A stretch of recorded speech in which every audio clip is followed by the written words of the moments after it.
the opportunity to put Colin and set all the stuff behind you.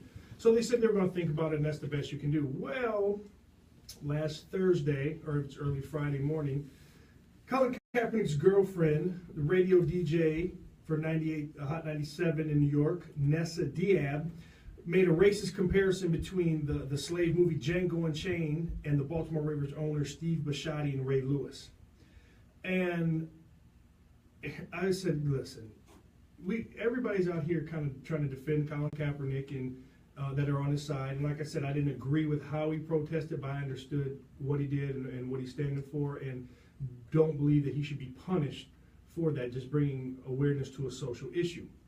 And so he actually has a team that, number one, has the OC, the head coach, and the GM interested in signing him. And the owner said he needs to take some time because he runs other businesses outside of football, and he wants to kind of probably do some due diligence to see how it's going to affect him and his other businesses, which I don't have a problem with.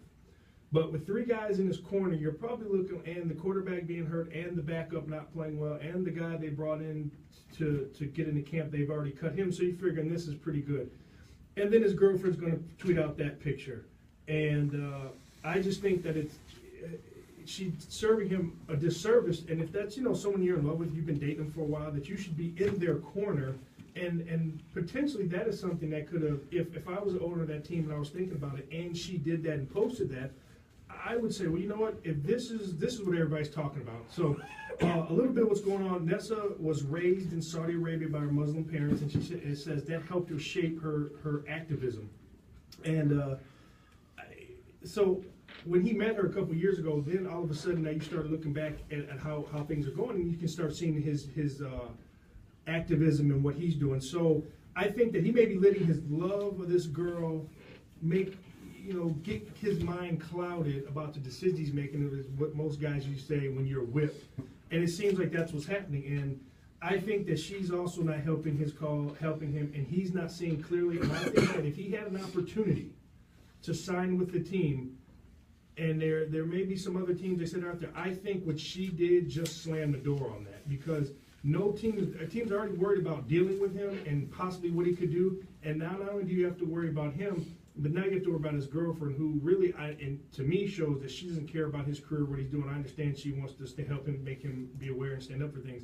But I think he just did a major disservice, and that might be the end of his NFL career, per se. And the worst part is, it might be his girl that slammed the door shut on him. So in the future, and there's been other instances like this. Kurt Warner had things. Brent Grimes has a bunch of things with his girl. I think, people should speak their mind. But if you're in a relationship and somebody's in the public eye, I think you definitely need to have conversations before she fires off and does something. So that's my rant today. And also wanted to let you know that today's rant was sponsored and brought to you by Beirut Palace. Beirut Palace is one of the best Middle Eastern cuisine restaurants I've been to in a long time. It's right here by our studios in downtown Royal Oak. It's on 205 South Main Street. And what you want to do is you want to come down there and get something to eat. When you step in, say hi to Mo. Tell him that you heard it on the Rockin' Turk Sports Show. And he may have a little surprise for you when you tell him that. So, again, they have 4 locations, 2 in Sterling Heights, 1 in Royal Oak, and 1 in Warren. But definitely come down to the one in South Main Street in Royal Oak and say hi to Mo. That's Beirut Palace.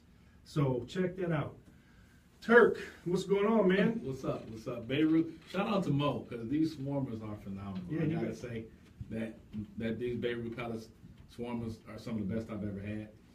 And they are very cost friendly. Yes, if you're a baller on a budget, yes. Definitely run into Beirut Definitely Palace. a place. If you got to take a girl on a date and you got $7 in your pocket, then you might be able to get 2 pieces of meat out of there.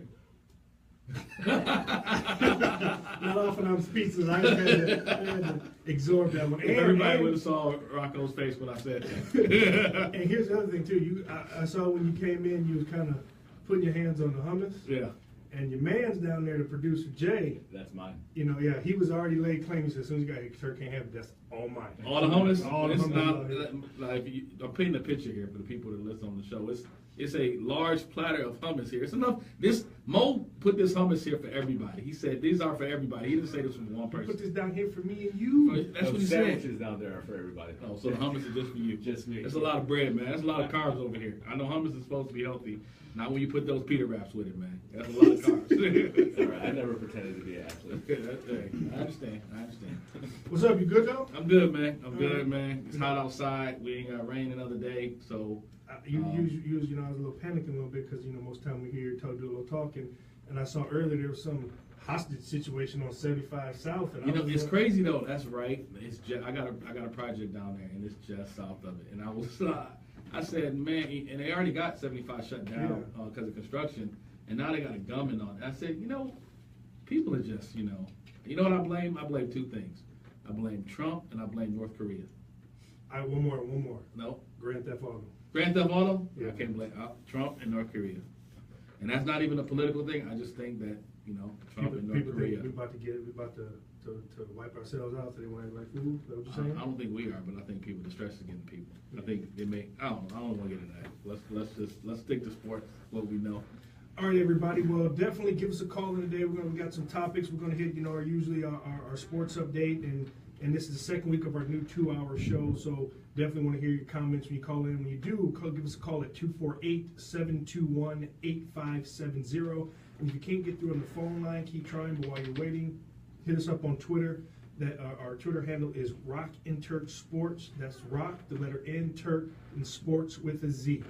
So today we're going to get started with this week in sports and give you our news and updates. So what we got going on, we only got one topic this week, but I think it's a pretty big topic, and I almost made this my rant, but I said, you know what, this is going to be too big for a rant. So I don't know if a lot of you have been following the sports world this week, but the Undefeated, with a survey, and check when we talk about this, the survey name is even crazier, but from a company called, they had a survey done by a company called Survey Monkey. And what this was they did the list of the 50 greatest black athletes in America. Time out, real quick. Yes, you can go ahead and say it because I know what you're going to say. So the Survey Monkey did the poll for the 50 greatest black athletes of all time. So they sent out a poll, and people replied. Now, it wasn't just black folks. Here's the other thing about it. You figure that if you're going to do something like this, you're just going to have black folks. No, I think you got to have everybody. But you had everybody respond. Everybody, look, shout out to Survey Monkey, because obviously they do a good job of, I've actually heard of Survey Monkey, so I'm not even going to say I'm not even worried about them, but the Undefeated, if they knew this is what their survey was going to be, they maybe should have went with a company with a different name.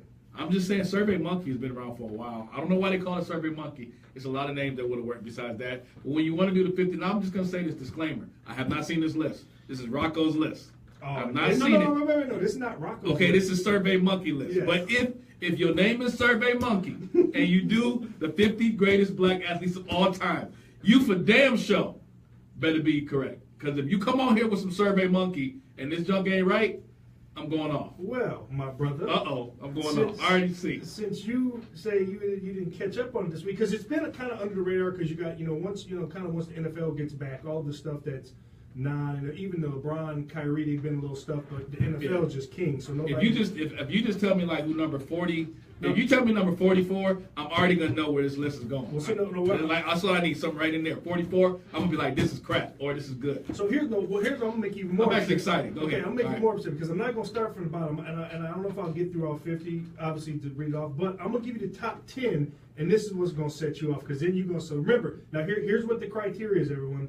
How they decided to do this was, number one, the survey was sent out and taken by all races. It was 10,000 plus adults that were surveyed. That's really a small sample size, but okay. Okay. So how it was based off was the dominance of the athlete in their sport. Okay. The second was I know I'm not gonna like this. the inspiration to the people around them, who they inspire. And the third part, well, that's. And then, because you got to think about the timeline of things, right? When blacks just start getting into sports, they inspired others to follow in their path. So you got to have inspiration. Then the last one was social impact. And what they meant by the impact that the athlete had on society, socially, and economically. Okay? Oh, my God. So LeBron James is at the top of this list, man? So hold on. So that's it. So I just wanted to step in. I already know. I'm already mad. I wanted to step into. So I'm going to give you the top 10. Let's go. You're going to go with number 10 and number 1? No, I'll start with number 10. Number 10 is Jerry Rice. The number 10th greatest. Wait, hold on. Here's what's going to happen. Let me get through the list, and then once I get through the list, because you can't really until you hear him, then you're gonna get angry. I think because I got a little heated. So okay, so number 10, you got Jerry Rice, okay, as the 10th out of the greatest 50 black athletes ever. Okay, that out of what they took. Number 9. Gabby Douglas of U.S. Olympic starter. All right. Okay. Go ahead, keep going. Number 8, Simone Biles of this past Olympics. Okay, now we get right. Number 7. I'm leaving. I'm out. Wait. Number 7 is Hank Aaron. Okay, that's deservedly so. He should definitely be in the top 10. All right. So hold on. We got Jerry Rice, 2 gymnasts, and Hank Aaron. Okay. Number 6 All right. is Serena Williams. We got 3 broads. Hold on. I'll say I can't say that on the internet. We got 3 chicks in the top 10 of the greatest athletes of all time. Man or women doesn't bother me. It does. All right, go ahead. Serena Williams is the greatest tennis player, female tennis player. Yeah, I shouldn't. You know what? That was disrespectful because Serena deserves to be. She's a boss. Serena, go ahead, finish. I'm not even gonna rant yet. Go ahead. So, because other than you compare against, you got Zena Garrison, and that's it. There wouldn't have been a lot of female black tennis players. Okay, Well, Jesse. Althea, what was Althea's last name? She was You can't think about it, then there you go. Yeah, but she's so, older. so Jesse Owens is number 5 Of all time, greatest black athletes of all time. All right. Okay. But you can see his social impact was huge. Okay. And his dominance in All the right. sport. Okay. Number 4. Question is, he should be definitely on the list, but number 4 they put Willie Mays. And I don't know how he got number 4 that high. I mean, he should be in the top 50. Are they talking about Major League Baseball? No. Willie Mays? Willie Mays Or like which Willie Mays we talking about? He's about very You know what's funny though? If you poll 10,000 people, I bet you some of those people really thought they was talking about Wesley Snipes sliding in the home. Willie Mays Hayes. They was like, Willie? For sure. So number 3, which I don't know, I think could be. I mean, these are debatable now. Number 3 is Muhammad Ali. Okay. Number 2 is Jackie Robinson. Okay. Yep. And number 1 LeBron James. is MJ. LeBron. Hold on. Let's. All right. So now I'm a Cleveland hater. I'm the biggest hater in the world. You're telling me that Simone Biles and Gabby Douglas are, and even Jerry Rice. Willie Mays. All these people are better. Have a bigger economic, a social, what was the other one? Dominant, inspirational than LeBron James.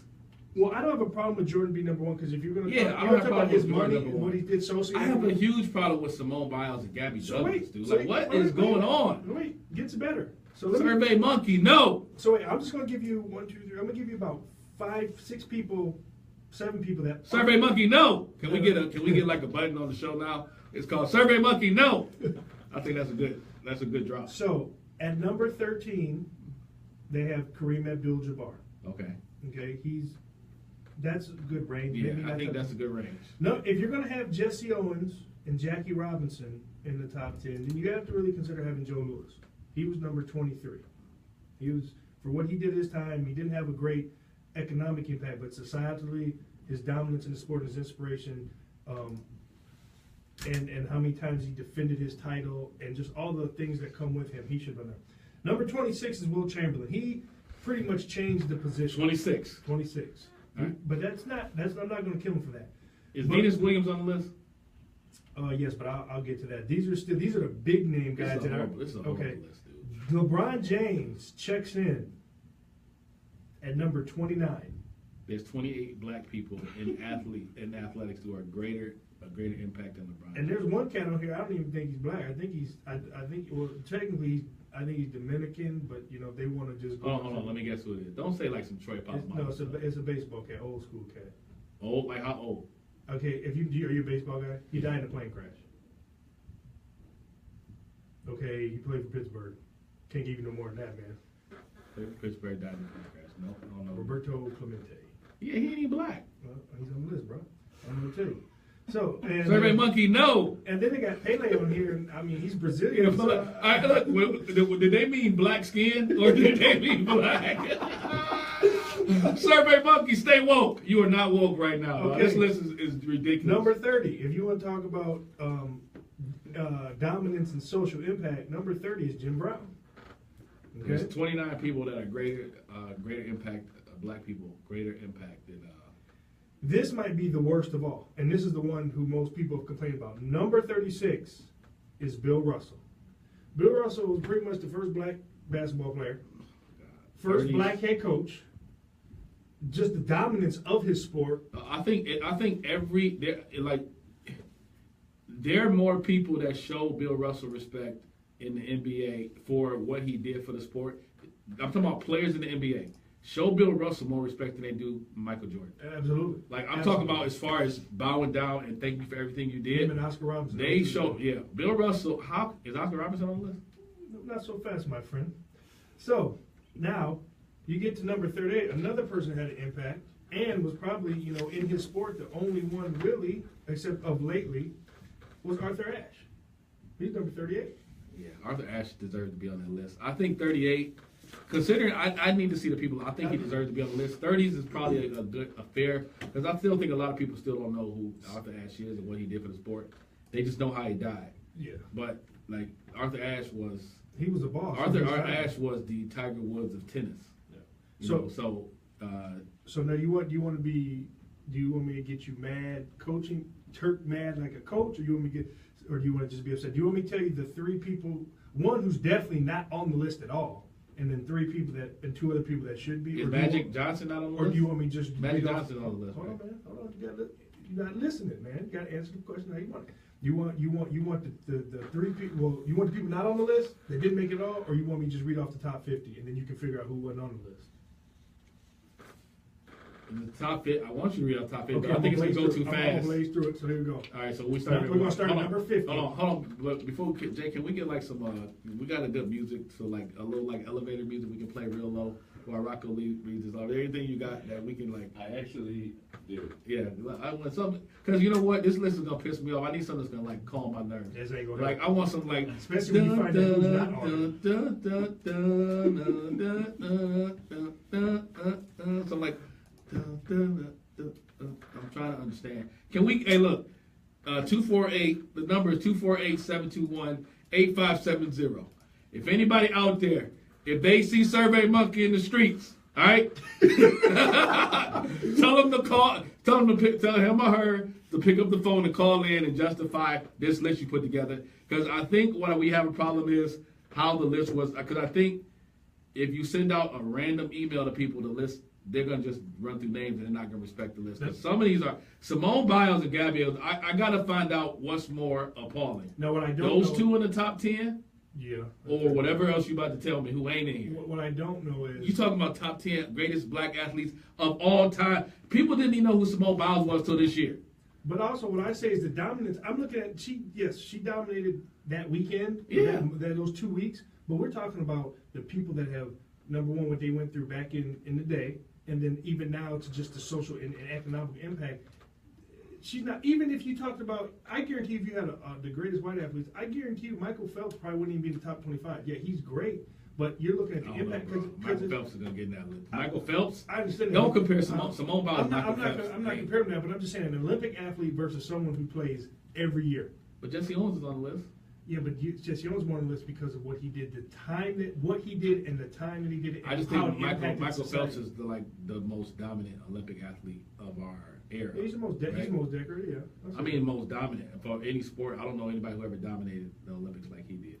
I think he would be in the top 25 of all. I think if you did, you said all athletes in general. If you did all, I would think that he might get in that list. 25. Top 25. Michael Phelps. How many gold medals Michael Phelps got? What has he got? 21. I mean, he edged out Mark Spitz by, I think he's about like 5. So, I mean, dude, Michael Phelps, I think gets in. All right. I think. So here we go. We're waiting on Jay because he can't find his music. He's sitting there looking at this hummus, man, like he's just mesmerized him, man.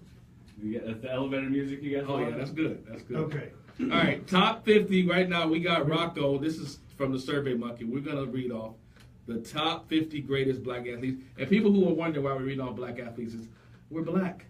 So we're gonna start with the black athletes, and next week we may do, the top 50 Jewish athletes of all time. And maybe we make it to 10. Bagel. Huh? From Survey Bagel. Survey Bagel. So, I'm out. I gotta go. All right, let's go. Number 50. So I'm not going to say. Okay. At number 50, we have Tim Duncan. At number 49, we have Isaiah Thomas of the Detroit Pistons. Earl Campbell of the Houston Oilers. Number 47 is Derek Jeter of the New York Yankees. We got number 46, David Robinson of the San Antonio Spurs. Number 45 is Joe Frazier. Boxer Joe Frazier. Number 44 is Barry Sanders of the Detroit Lions. Number 43 is Mr. October, Reggie Jackson. At number 42, you have, and this is crazy, at number 42, they have Larry Fitzgerald, wide receiver for the Arizona Cardinals in the top 50.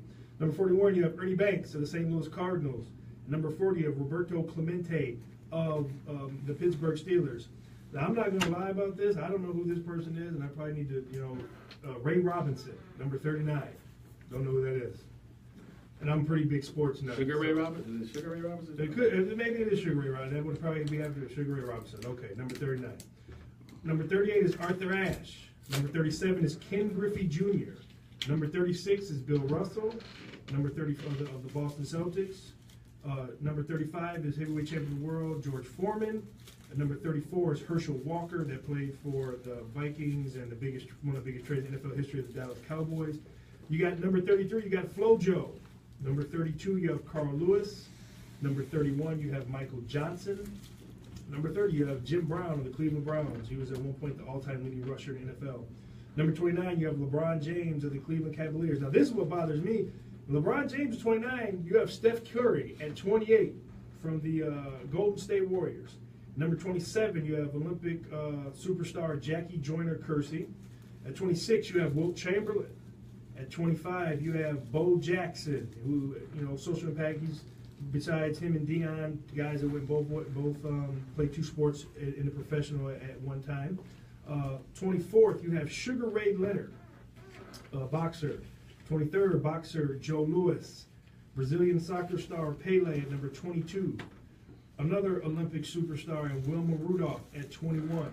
At number 20 is Gale Sayers. If you don't know, he played for the Chicago Bears. Was kind of like Barry Sanders before Barry Sanders, and really was, if he hadn't got hurt, would probably be one of the great. He is still great, but one of the greatest of all time. At number 19, you have the NFL's all-time leading rusher, Emmitt Smith. At number 18, you have Satchel Paige, and Satchel Paige played the Negro Leagues for a long time before he got his opportunity in Major League Baseball. Didn't really set the world on fire, but the big thing about him is no one knows. They're almost thinking that he was almost into his 60s while he was still playing, and he was still being dominant, but no one knows how old he was. So that to me, that's an amazing feat. If your name is Satchel, you old.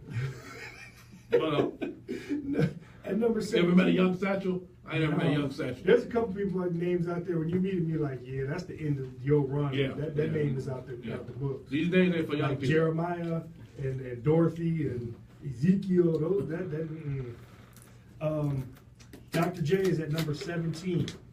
Shaquille O'Neal at number 16 of the Orlando Magic and the Lakers. You got Venus Williams, the one you asked about. She's number 15. At number 14, you have Usain Bolt. 13, Kareem Abdul-Jabbar, the Milwaukee Bucks, and finished out his career with the LA Lakers.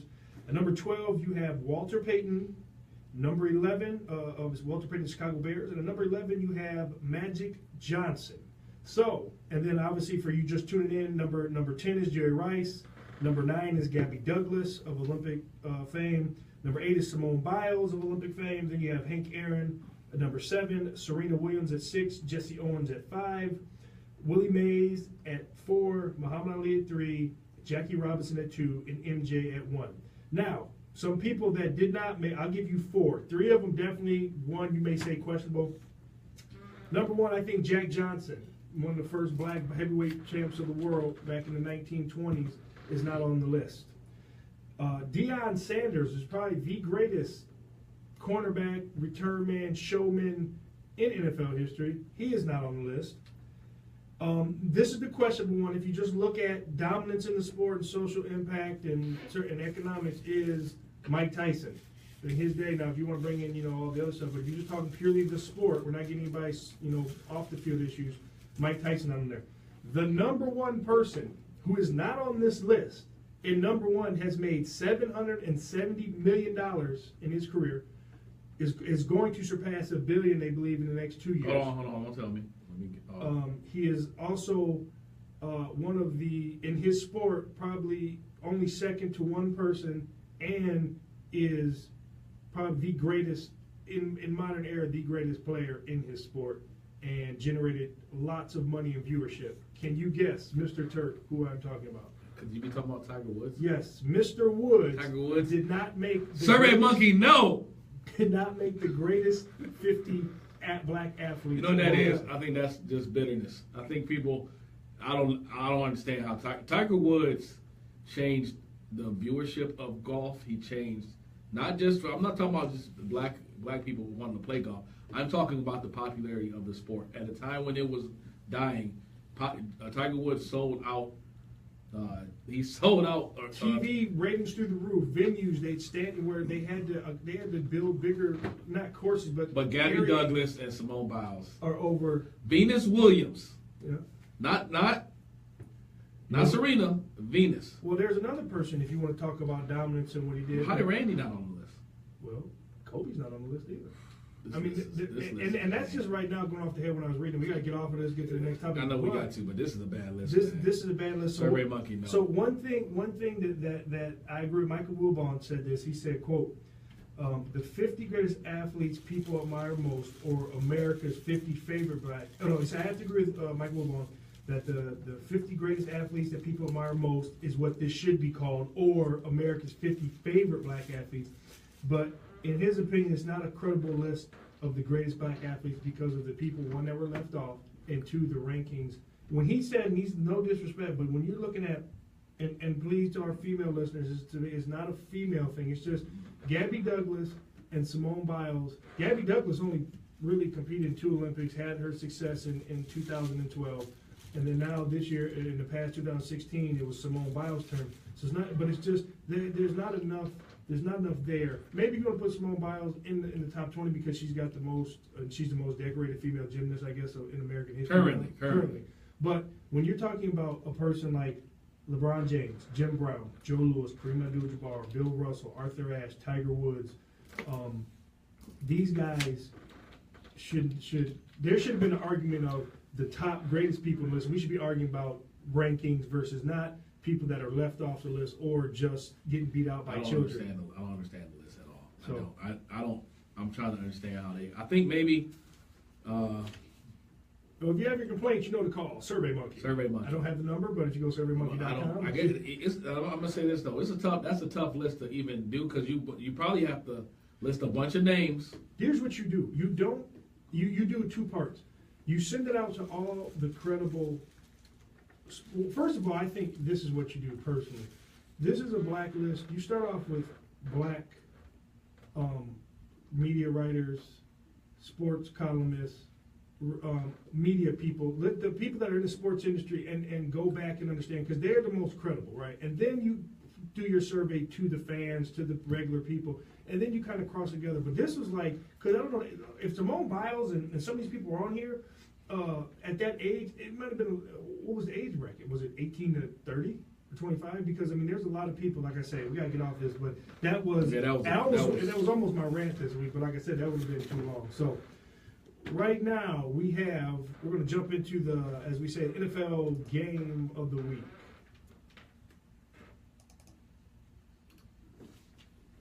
We never did the Blaze contracting commercial. We don't need to. There it is. There's that music, just like I said, when you used to hear the ice cream man running down the street. When you hear that, you stop all you're doing and seeing what is going on. And this week, we've done the NFC and AFC North. Last week was the NFC and AFC East. And now we're going to delve into what I feel is probably the strongest division, maybe in football, is the NFC South, and then also the AFC South. So I usually start off. I'm going to give Turk a chance because I think I've destroyed him in the last couple of weeks in this, and so I want to give him a chance to go give me his. We'll start off with NFC South and give his top 4 teams, and then I'll go after him. All right, NFC South. So as Rocco said, I think the NFC South has a chance to be one of the more competitive brackets in the conference this year. But I will say this: that I'm going with my 4th team, and I think that it's about the time, and I'm talking about somebody that you might, feel a little close to because you guys played together at Purdue. But it's about time, and I'm looking at what they hope is going to happen. The New Orleans Saints and the Sean Payton era is about time for it to come to the end. I'm going to name a couple reasons, all right?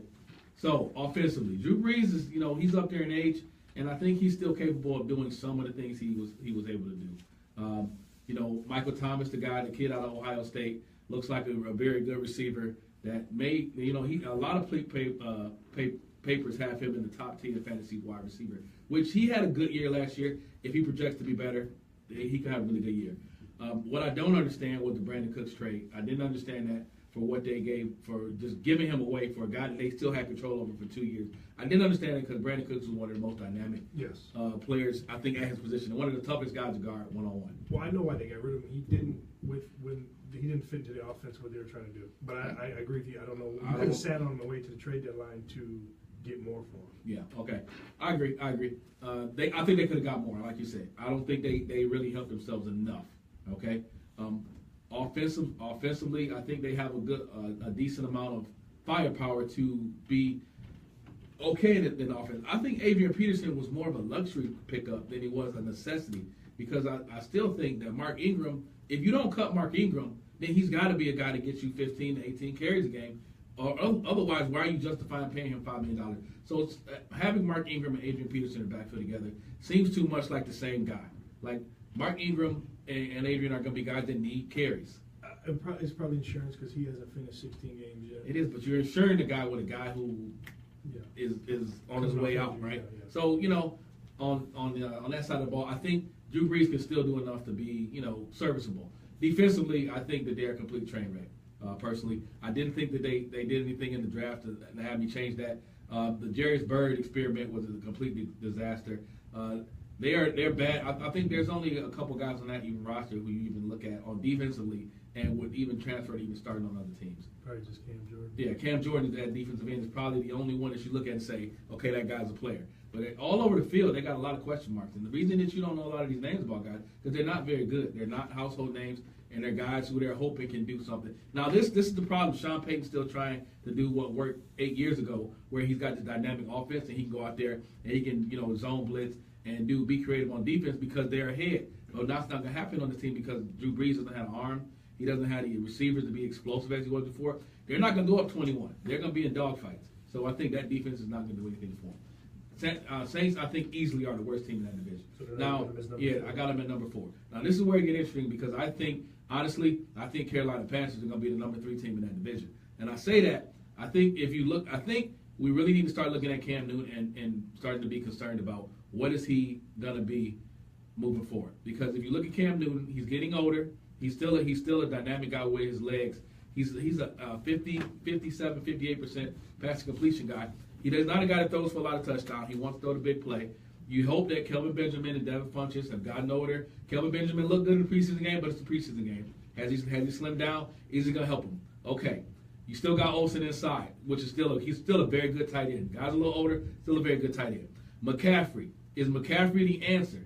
Because I'm just telling you, Dave, right when I was coming in, there were some guys that I listened to that are pretty good insiders, they're ex-GMs. Yeah. And this is a guy who's usually right. He said right now McCaffrey is the second best running back in the NFL because of everything he can do, what he's seen in practice already. Wow. I watched him in a preseason game, and I didn't see second best running back in the NFL. I think the guy's a Reggie Bush wannabe. I actually, when I watched him, I don't think his top end speed I don't think he plays as fast as you may think he did in college. I don't think he's going to run away from a lot of people. I think he's going to be shifty. He's not a guy that can run people over. I still think that he's more Amir Abdullah than he is. I'm just telling you, he's in that realm where he's got wiggle and he can do the 25-yard run, but I don't think he's going to be the 70-yard run. And at his size, I don't think to be at the top of the league already. I think that's. But I was saying he's not going to be starting. It's probably Jonathan Stewart, and Jonathan Stewart's going to go there and tenderize everything. And Jonathan Stewart is old. He's past tenderize. He's past. But he's still low. What I'm saying is he's got too much wear on him to be tenderizing anybody right now. I think he's washed. In fact, is Jonathan Stewart? I don't know if he's still on the team. Yeah, they were. All right, so Jonathan Stewart is McCaffrey. We'll see. So I think that's the Carolina Panthers. I think defensively, I think they helped them. So I think the defense is going to be pretty good this year. I think they're looking for a lot out of some of their younger guys. You know, Star Latui's still up front. They got some big fellas at D tackle. Yeah, Kawan Short from Purdue. Vernon Butler, who they're really high on as a second-year guy, who they said has been the best guy in camp. He got hurt yesterday. We'll see how big of an injury that was. But he's they say if he can be very good, because you know Brandon Short is a guy that they're gonna keep. But Star Latuli is probably the guy that's on his way out. Yeah. So it's gonna be very important that other tackle. Because they gave Short and Quan his money and they can't afford it. They can't afford it. But if Vernon Butler is probably gonna be the heir apparent right there. You seen your man's down there, didn't you? Peppers. Yeah. I saw his over there. Yeah. So I think defensively they'll be okay. I know they drafted a couple corners, trying to and they run a zone blitz scheme. They like the blitz. They still got Thomas and my buddy. I can't even remember his name right now. That's disrespectful because he's one of the best linebackers in the league. Davis? No, not Thomas Davis. The other guy. Oh, you talking about? I know you're talking about dude from Penn Kuechly, State. Luke Kuechly. Yeah, Boston College. Kuechly are they're still two of the best linebackers, and I think Shaq Thompson is gonna take another step. I think Shaq Thompson is gonna be a plus player down there. I think this is the year where you see a breakout out of him. So defensively, I think they're gonna be very good. Carolina in another division, it might win a division, but the reason I think they're number 3 is because Tampa Bay is looking primed to be a playoff team, and I mean I see 11-5 in their future. I think offensively. They are a scary team to play against. They stay healthy with Vincent Jackson and Vincent Jackson. Mike Evans and Deshaun Jackson outside. I think is terror for that team. And you got O.J. Howard. But that's what I'm saying. O.J. Howard, they were able to sign O.J. Howard inside. That's a huge thing for Jameis Winston because Jameis Winston is a very good quarterback. I don't know if people are watching. He's very good, but now he's got a tight end that can set the edge in the run, but can also get up the seam and attack those guys. And he's going to make it where these guys on the outside are going to have to play one-on-one. It's going to be a problem. I think teams are going to have a tough time defending Tampa Bay. I think defensively, they're still a very good team. I think they've gotten better. It's going to be interesting to see if the ghost of Brent Grimes can go out there and get it. Because the one thing that they need help at, he got lacerated shin. Well, I think he's going to be all right. He might be out the preseason. He'll be back to start the season. Brent Grimes, but we keep writing him off as being too old. The guy's been very productive wherever he goes. I know people don't like Miko. That's a whole different story. Can't stand it, but the guy can play. He still plays at his age. He makes plays. Tampa Bay, for me, I think is the number 2 team in this division. And the only reason they're not number 1 is because I think Atlanta Falcons are primed to make a run. You always got to worry about that Super Bowl hangover. That's the only thing I say. But from a talent perspective, they didn't lose one thing. And not only did they not lose one thing, their best corner, who's a top 5 corner in the league, is back. Yeah, Trufant's back. And now it's just a question of who's going to start opposite him. They got 2 guys in Collins and Davis that played a lot last year. And now they're going to compete for who's going to start, who's going to be the nickel. Nickel's always a guy that's going to play a lot. But they are, at every level, I think Atlanta looks like a very good team at all levels. I don't think they have a hole in their team, which is scary. I can't think of one level where I think they're weak. I think they really addressed linebacker last year with their middle linebacker out of LSU, who was better than advertised. I know he's an undersized guy, but in the middle, he's there in the middle. I can't think of his name right now. But at every level, they've gotten better. The question is if the second-year guy out of Clemson can help them up front in the pass rush. As long as they can rush the passer, I think they'll be fine. I think they're good at every level. Atlanta's my number 1 team in the NFC South. If I had to pick a dark horse, it would have to be the Carolina Panthers because I think the Carolina Panthers are good enough to win the division. They're just in too tough a division.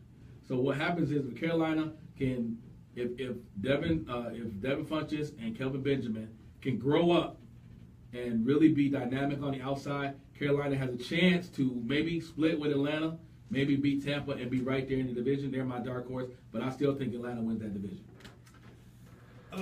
I'm with you on some things. I'm going to start off with, I guess, the biggest argument you and I are going to have or disagreement is I have Carolina finishing 4th. Ooh. And the reason I have finished 4th is a couple of things. And you already mentioned it. Cam Newton's got to get better in the pocket and stop running so much because the problem is a lot of his injuries are coming from the end of plays when he's fighting for that extra yard not getting down. And because he's a big guy, guys are coming to hit him like a running back or a tight end or something. And you got to remember, as a quarterback, he might be a big dude, but his body's not conditioned like a tight end or a linebacker or a running back that's getting hit every play. So some of these shots he's taking, he's getting these concussions, he's getting these little boo-boos. So, and like you said, he's got to get better. You got a great deep ball. He's got to get more accurate, and you got to get your percentage there. Like you said, he's at 57%. He's got to get into the mid-60s, you know, or a Drew Brees type deal where you're in the 70s. Where Jonathan Stewart, as you like to say, he's on the wrong side of 30. All right, and he's old and he's been injured, but they signed him to an extension. Christian McCaffrey looks good in camp. He's going to be returning punts. He's just going to be a mismatch all over the field. Plus, what I did was Calvin Benjamin, if he's in shape, he's okay. You got Devis Funchess, and he just needs to step up now because Ted Ginn's gone, right? And that was your deep threat near stretch. They don't really have anybody now. This is where I say maybe unless Curtis Samuels, if they're going to have, I like to see if he's going to be a full-time wide receiver because they need someone to stretch the field. Because if not, what you're doing is you got three tight ends in your receiving game. You got Benjamin, Funchess, because Funchess is not, he was tight end, slow receiver. And so you're not running a lot, and their O-line is solid at running the ball, but their pass protection is shaky. Okay, so if you got bigger dudes that take them longer to get open, I think that's your problem. And you don't have a Ted Ginn to just pop it up to just to keep them honest. Defense, I think, like you said, they're solid in the front seven. The question is if they can stop everything that's going deep. And like they're young guys, they're decent guys, but I think that was their problem last year. I think people have figured out their defense, and I just don't see. And I just want to know, is Cam healthy? Because he just started throwing when camp started, right? So his arms got to get in shape before the season starts. And right now, he's not going to play probably the first 2 weeks in preseason. So that's why I got them fourth. Third, I do have the New Orleans Saints. Drew Brees is my boy. Hope he hangs around because he had 5,200 yards last year. He needs if he throws 5,200, basically plays 2 more years, he's going to break Peyton Manning's record and be the all-time leading passer in NFL history. So, like to see that. Mark Ingram ran for 1,000 yards last year. He's becoming better in the passing game, but he's got to stay healthy. Adrian Peterson, you know what? You want to say something, but every time you doubt this man, he comes back and does something phenomenal. I know he's 32, but I think football is really all he has. And I think he's going to ride. Let me ask you this though, to interrupt what you think. What would you consider a successful year for AP? Is it 1,000 yards? Is it 600 yards? I think it's yards per carry. I think it depends. I think he's going to get I think he's going to be one of those guys that's going to come in. They may rotate every 2 series or something. I think it just depends on how the game goes. And like if they're down, like we said, the defense is going to get torched, and so they're down 14-0, 17-7, and they got to pick the tempo up. He's never proven that he's a reliable. I mean, they didn't throw to him a lot in Minnesota, but is he a guy that's going to run great routes, run wheel routes, run? And so my thing is, it just depends on situation. I think 600 yards, and I think he'll be a red zone guy. Let me ask you this though, because Adrian Peterson is a starter. He's not going to be a feature back, if that's what you're asking. He's not going to. So you don't think he starts over Mark Ingram? No way. I mean, unless the only way I see them doing that is if literally he's Adrian Peterson of the 2,000 yards. Because usually, this is why I wonder about this experience. Usually, your backup running backs, they have they do some type of special team. Well, what they said is right now, like if you look, what they're saying out of camp is if you just look physically and speed-wise, he said he's better than Ingram. He said he's more physically dominant, and they said there's a couple plays where he's hit the corner and he looks like a bowl. Maybe they start him, maybe Adrian. I think it's one of those things that the coaches is going to have to probably, I don't know what the egos are like down there. That's got to be, Mark Ingram got to be, at this point in his career. And they just re-signed him. They just gave him all that money. He's paying him $5 million a year. Go ahead. That's going to be an interesting one to watch all preseason and then even the first couple games of the year, how they even handle that. They're not the only 2 dudes there. No. And now the only thing I can think of is they may try to run, because Peyton does come from that Bill Parcells, where it's run the ball. He really wants to run the ball. So because they have Michael Thomas and they got Willie Snead, 2 good players. They lost their slot deep threat that's going to push the field. And Kobe Fleener was now maybe he didn't understand offense, but he didn't have. I thought he was going to be a really good matchup of Brees, and it was not. So now they got a couple big guys down there that are can step in, but I think that what they're really doing, I think that they're going to try to run the ball more. So maybe the offensive line is average at best, and Breeze is going to throw deep. And I think Max Unger's hurt. And I think, matter of fact, Unger, I didn't mention it, Unger and Teron Armstead, which are their two best linemen. I know Armstead is. Yeah, Armstead's got the same injury as our guy here in Detroit. So he's going to miss the first 7, 8. And Unger, one of the best centers in the league, who you traded Jimmy Graham for, I don't know when he's coming back. So that makes Yeah. I'll probably say below average then.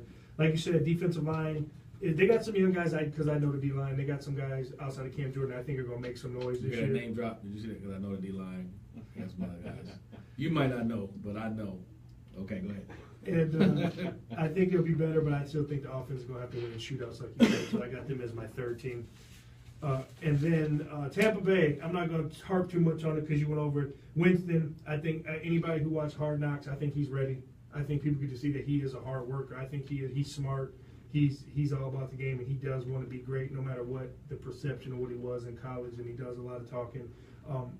Running back wise, with Doug Martin out the first 3 games, you got Jaquiz Rogers, who played well last year. Mm-hmm. If they can hold it down, and then like you said, you got Mike Evans and Deshaun Jackson, and then I know, they edited everything down to look great, but he looked like he was running his routes, Chris. He was running deep. He was running short, intermediate. Mike Evans, they're excited about that because now you got a double one. Somebody's going to get left open, or the safeties aren't going to be able to they have to watch things. Then you got Adam Humphries and Chris, the rookie Chris Goodwin, competing in the slot. You got O.J. Howard, that's your run block. He's your prototypical tight end, run block and catch. And then you got Cameron Brate, who's more your H-back. So they do want to run some double tight end sets and see what goes from there. O-line is good, but not dominant. They can get better in pass protection. But with Jameis, how smart he is, how quick he gets rid of the ball, I think they'll be okay. Defense is, like I said, I like what you said. They have a lot of talent, but they're not a shutdown D. But they have guys that, if they turn the corner, this is a dangerous team. Mm-hmm. If they get in the playoffs, this could be one. I think if they got some young guys who, if they grow up this year, watch out. Go ahead. So I believe that. I just think they're good enough to make the playoffs and maybe shock somebody in the wild. Yeah, I know. I wouldn't want to play. I know. I'm actually looking. We might take the Rock and Turk Sports Show south or Detroit Lions versus Tampa the weekend of December 10th.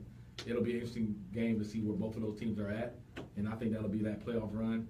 I think going to Tampa in December is going to be tough because Tampa's going to be right there, 9 wins, looking at how they're going to be hungry. Yeah, they're going to be right there, 9 wins, 8, 9 wins. Like, we need to win 2 of these next 3 or something to get in the playoffs. So, interesting. And so my last one, I agree with you as the Atlanta Falcons. The one thing that you did say, and this is what I was very surprised. I was watching NFL Live the other day, and a lot of the ex-players, especially guys that played in the Super Bowl, are picking them to finish either last or third last because they think that it was such the way, not that they lost, the way they had the game won. Yeah. Really, they needed 1 first down and the game's over, and they couldn't do that. So he's thinking that some of these guys, they could have a hangover and just have a bad season. But like you said, there's too much coming back. You got Matt Ryan. He's thrown for 4,000 yards in 6 consecutive seasons. He's an Iron Man. Hasn't really been hurt. Devontae Freeman just got his money, so he's happy. Tevin Coleman could be starting anywhere else in the NFL. I mean, they got the best. I think they ranked them as the best number 1-2 punch in the NFL. I mean, they are. I mean, go ahead. And then you got Julio Jones, 3 straight 1,400+ yard seasons. Mohamed Sanu, I think first year in offense, but he looked like he was a good. You got to respect him. And let's talk about. And this is where you got guys who actually watch the game and play the game and can appreciate something. For kids out there that play football, who play receiver, if you want to learn how to play receiver at the next level, watch Mohamed Sanu. One of the best free agent pickups I've seen in the last couple of years.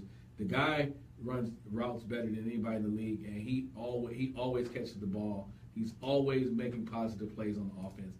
Great combo to Julio Jones on the other side. Mohamed Sanu was a guy that went to like Rutgers and turned out to be. I mean, he's got a contract, and the guy's probably one of the better number 2 receivers in the league right now. Guy's phenomenal. Just watch him every play. I'm telling you, the guy can play. He's like John Taylor. He's always been in the shadow of A.J. Green, and now he's in the shadow of Julio, but he's doing things. Yeah. Oh, yeah. He's trouble. And then you got Taylor Gabriel, who was the breakout guy last year. You got to change. He bounced around the league, but I think he's healthy now. That's your speed guy. And then Austin Hooper, I think a lot of people, he got hurt early in the year and he started to come out at the end. He's a big 6'7", 6'8" tight end that can run. That's an athlete. Hooper was good when he came back. And the other kid they got that's a receiver is good is Justin. Hardy. Justin Hardy from East Carolina. Yeah. So like I said, Atlanta's loaded, man. Then offensive line, They're solid, but you got to keep your eyes on right guard. They got a young cat in there, so we'll see. Now, that's the only thing if there's a chink in the arm you worry about. But the defense is very good.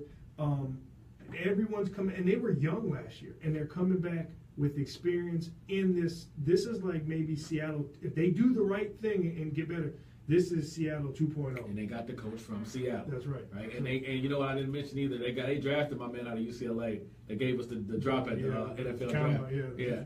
I can't repeat it on the air because it's a family show. But yeah, he's the guy that they got him because they knew they're smart. They said, hey, the one cheek we got is we got to rush the passer. Now we got my man out of Clemson, but you know, here's a guy from UCLA who can help us too. All right. Well, before we get to this next our next set, just wanted to let you know that today's show is sponsored by and brought to you by Blaze Contracting. We're good because we're here. We didn't get the books. Where are we at? So then before we are, so are we gonna? If we're going to do at the end, if we got time, because the end we'll have three actually. Oh yeah, my bad. Here's two of them. This is the first hour. We'll come back and do the South. Yeah. We about to do Bumble Week. No, we got fantasy. Oh yeah, we got fantasy. Well, here's what we do. One of them is I gave you a copy of it. Hey, let's do NFC South, but let's just run through it real quick. Okay. Like 40 seconds each one. All right, I'll start. We gotta mix up. We gotta get a sponsor. Well, no, we've done that. I mean, this is the last week, though. But Yeah. I'm sorry, we ain't got a sponsor. I won't be here. I know that's what I told him. I won't part of you, so we just have to get on a reroll or something. You got scrimmage, don't you? Yeah, that's good. So you want to be able to, they run like a rerun? Can you run a rerun on the show? We won't be. I got the scrimmage. I told him. I told him. I don't know what you mean. We could run a rerun.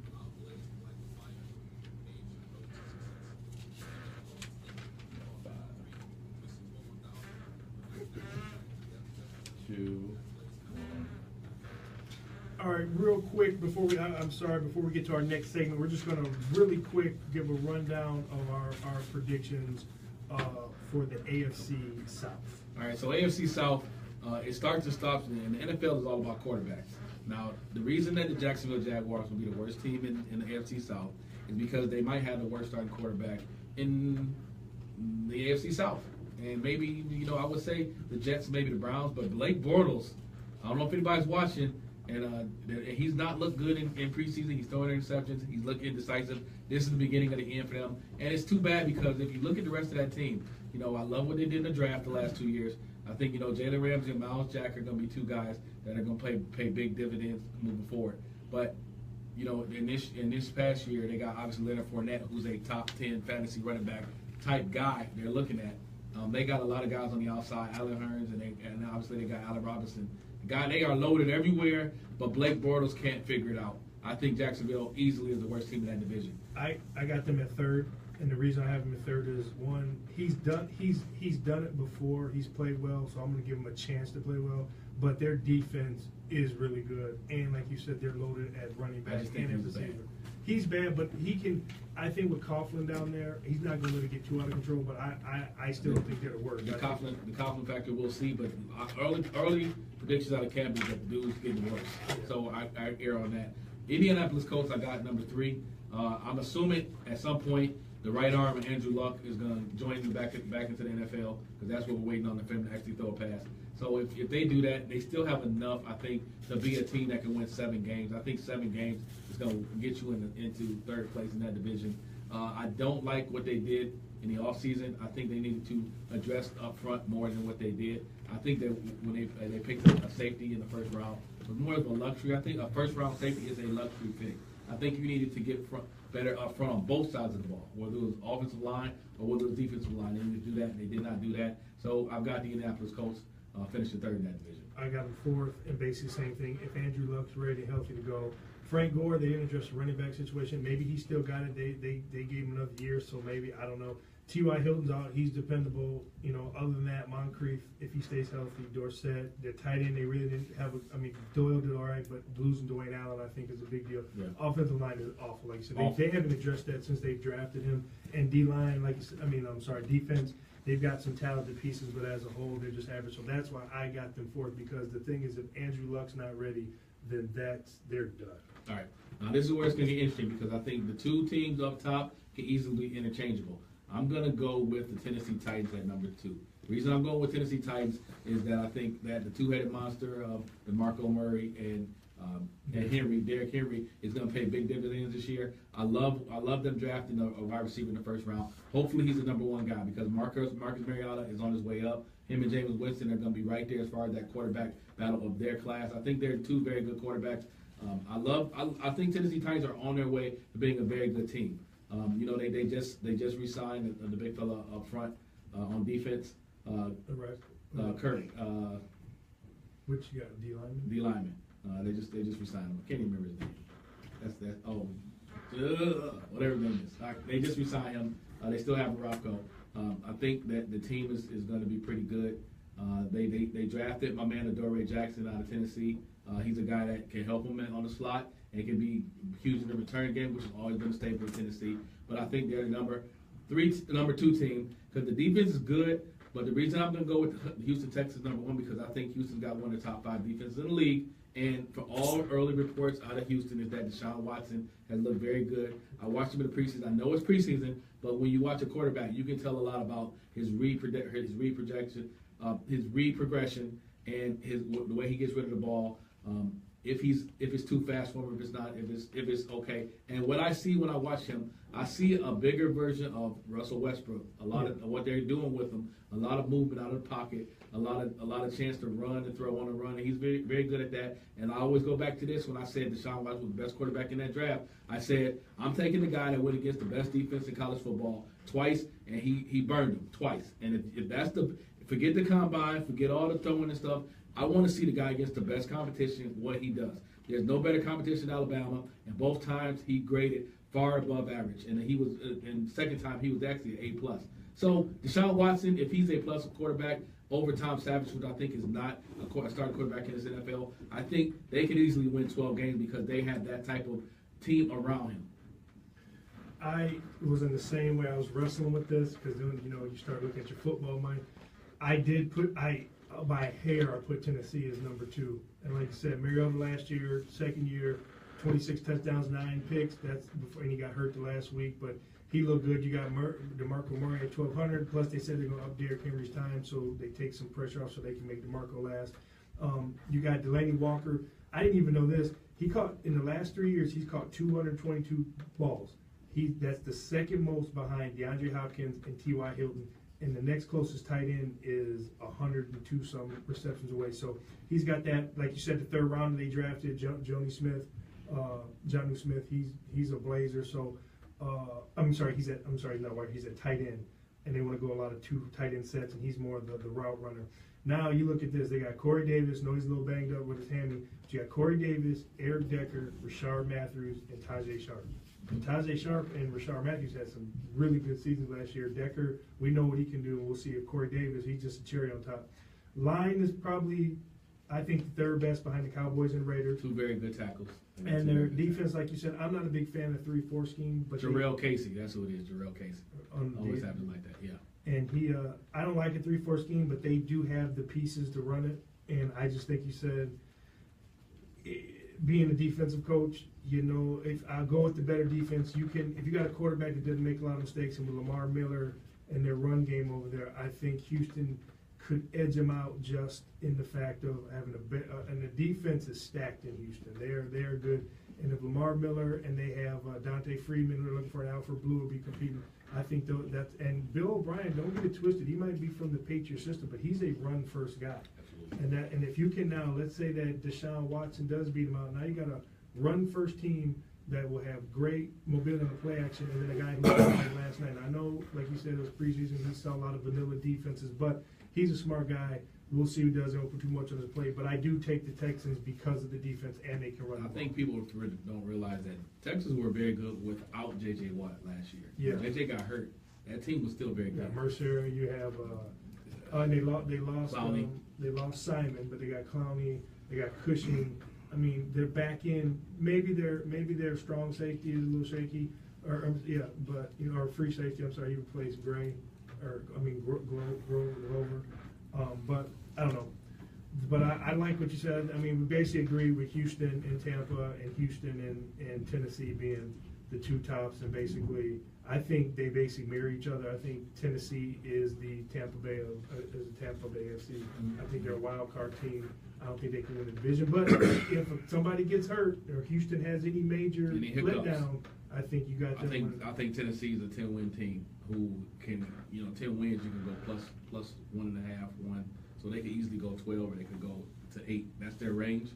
So we'll see what happens. And I don't want to be the doom and gloom guy, but if you are, and I've had a couple arguments with you, if you are a Lions fan, you should be worried about the NFC South, because here's what we say. I think Atlanta or Tampa's going to win the division. Somebody's going to win the division. I'm worried about them. We played the whole NFC South this year. No, but what I'm saying is Tampa is probably going to end up being a wild card. And then, like you said, Saints can play ball. Their defense is great. And if Carolina if everything we talked about, you could maybe be looking at 2 of the wild cards coming from the NFC. I mean, the wild card, you're going to have to, I think if you don't win 11 games this year, that could be a wild card team. Could be 11 games. I agree. So And the NFC is going to be Detroit need to be watching that South and not definitely only win the those South. games. I think the South, the East, the South and the East are the 2 places where I'm not 100% sold on the West with Arizona yet. I'm still going to get at Seattle, but I think as far as winning division games, the South and the East, you can see 2 teams out of both of those divisions win double-digit games as a wild card. Somebody can get their feelings hurt. Somebody's going to have a good season get left out. Yeah, 248-721-8570. We just wrapped up the AFC, NFC predictions. Next, we're going to one of Rocco's favorite topics, fantasy football. Rocco, take us away. Yeah. No, it's not. It's muted. It's 7:30. I'm gonna have to let in the next show. Okay. So if you see me run out. All right. Love that music. Love all those show opens. Get me excited. Today, we're going to do our running backs. Top 5 to pick and top 5 to stay away from. So I'm just going to blaze through this. No, not a lot to it. I'm going to start with a man, and maybe I would have changed it up because yesterday he got his money. I got Devontae Freeman at number 5. He's got his money. You're gonna take him out in the top 5? No, put him higher up. Oh, okay. Because he's going. I think watching him Benjamins and following him, and he's going to play harder now. They took care of him. We got him with Devontae Benjamins Freeman. So they got him projected at 258 points, fantasy points, and that's about 60. And I average out about 16 a game. The next guy is Shady McCoy, and I don't care what you say. You like him, you don't like his nightclub beating up cops and pouring Moet everywhere, but Shady and he can be a little cocky in a way, but he's a good football player. He's a good running back. I think this is probably his last good year because he's getting older. He's getting close to that 30, and but he's still got enough juice in him. And if there's some contract receivers, Sammy Watkins a contract year. There's a couple other guys. I think Clay's up there. So the guys on the outside are going to be playing kind of hard, which should open up lanes for him. So I say go with Shady. They're projecting him at 269 points. That's about 16.8 a game. Number 3, it looks like I guess the commissioner of the Dallas Cowboys, Mr. Dez Bryant, said that it's all right. He's good. He's playing game 1. So I guess he knows more than Jerry Jones knows. So if he doesn't miss any games and he does start the season off, they have Ezekiel. He's my third running back in. They're projecting at 306 points. It's about 19 points a game. I would like to see him get more involved in the passing game. So we'll see if that happens this year. Now outside the screens, not a lot of route running out of him. Number 2, these were kind of tough for me. Maybe have to switch it around depending on what happens. But I got number 2, a guy that I have had a lot of success with when people didn't even know who he was, but I did, was David Johnson. I've been using him the last couple of years, and he is explosive. I think he's more kind of like Marshall Faulk, maybe not as fast, but he's a guy that is tremendous in the passing and running game. They got him projected at 369.5 points. That puts him at 23 points a game. And my number one guy right now, but we got to see what happens. And I usually don't like holdouts. I know he's working out in Florida and he's supposed to be in shape, but with football, you got to get in football shape by playing football. And I got Le'Veon Bell as my number one pick. He's at 369 points they have him projected at, which is 23 points a game as well. Turk, who you got your top five? Top five running backs. My list is a little different. All right, I know you started a little different than I would on this list. My number 5 guy, I've actually got Devontae Freeman. No, honestly, I wouldn't move Devontae Freeman. I think because the only reason I think he's at 5 because he's in a very good offense, and I always look at that at running backs, what type of offense they're in, how they're going to produce with the other guys around them. I think the only thing that handicaps him from moving further is that Tevin Coleman factor. I think Tevin Coleman's a guy that's going to get 600-700 yards a game. Yeah. He's going to handicap Devontae for some of those carries that you may want as a fantasy guy. So right now, I got him at number 5. And another thing, they use him a lot in the red zone, and that takes away from Devontae. That's one thing. Absolutely. Now, number 4, I wrestle with this one because usually I don't pick guys that are in terrible offenses. I stay away from these guys. But for me, I think it's still worth it because they were in a terrible offense last year. I think Jordan Howard is going to be a top 5 fantasy running back this year. If you look at what he did last year, he was only a step behind. I know Ezekiel Elliott got all the hype, but if you look at the overall production of what the guy did, he was a step behind him as far as total rookie rush yards and touchdowns in the NFL last year. He finished second league in rushing, didn't he? Yeah. I mean, but as far as his overall production of a fantasy player, Jordan Howard's going to play with a bad offense. He is. Now he's got a better quarterback though than he had last year. He does. We'll see. You assume he does. But one thing I know that's going to happen in Chicago, he's going to get the ball a lot. Yeah. No matter what, he's going to get the ball a lot. And ironically, for as big as he is, he's very good out of the backfield catching the ball. So I think Jordan Howard is a guy that's an RB1 and is going to get the touches to get you the points you need. His yards per carry might be down, but he's still going to get the touches and the touchdowns. There's not really much guys that are going to challenge him behind him. That's my number 3. I mean, my number 4. My number 3, I've got Le'Veon Bell. And the reason I got Le'Veon Bell at number 3 is that I do think that sitting out right now is going to hurt him. And I do think that with this is the one thing about the Pittsburgh Steelers, if you look at their history, sometimes they get away from what works very well for them, which is giving the ball to Le'Veon. Le'Veon is like his best and worst enemy because he's so good out of the backfield catching the ball, and he's so good as a running back that they want to use him in the passing game so much. But when they start using him in the passing game, they end up throwing the ball to a lot of other people besides Le'Veon, which gets them the trouble. Martavius Bryant's back. You know, Howard's. Juju Smith. Yeah, Juju Smith, and obviously one of the best receivers in the league is still there. I think that Le'Veon Bell, for what it's worth, is still gonna have a very good year. I'm interested to see what the kid out of Pittsburgh does behind him because I was really high on him out of college. I like that situation, but I think sitting out and not being there is going to hurt him short time, and I don't think he's going to be that top end running back. Number 2, I've got Zeke. I got Ezekiel Elliott because I still think that there's a chance that Zeke's going to be out to start season. I know what Des Bryant said.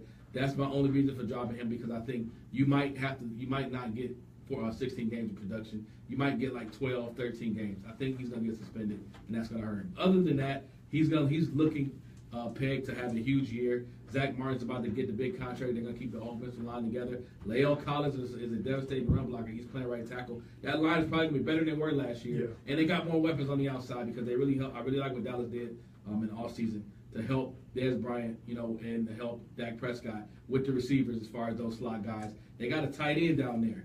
I don't know if you've seen him out of Baylor. He was on the practice squad last year. But he's a guy that's developed. And look for him to play that Michael Bennett role opposite Jason Witten, that a guy that's a huge mismatch down the field, and he looks that part right now.